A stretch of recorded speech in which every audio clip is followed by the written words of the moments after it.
Aloha, everyone. Auntie Monk and I are back in Canada, and we're missing you all greatly.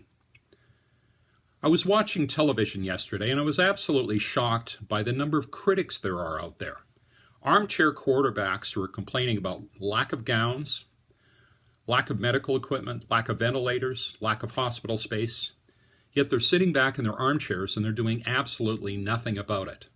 They're what I call the woulda, shoulda, coulda crowd, and they're part of the problem and not part of the solution.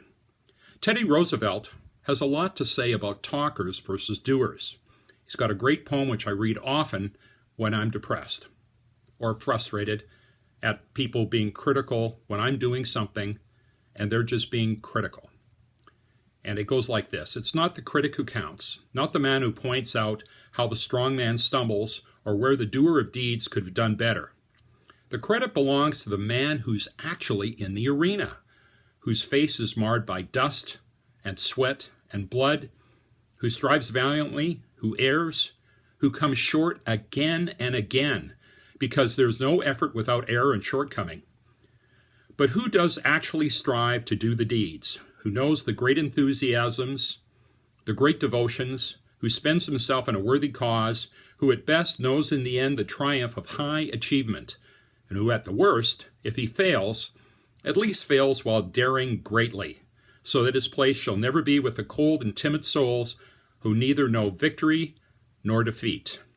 As Christians, we need to be part of the solution and not part of the problem.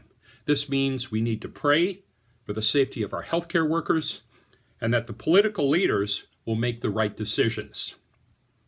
1 Timothy 2:1 and 2 says, I exhort, therefore, that, first of all, supplications, prayers, intercessions, and giving of thanks be made by all men, for kings and all in authority, that we may live peaceful and quiet lives in all godliness and holiness.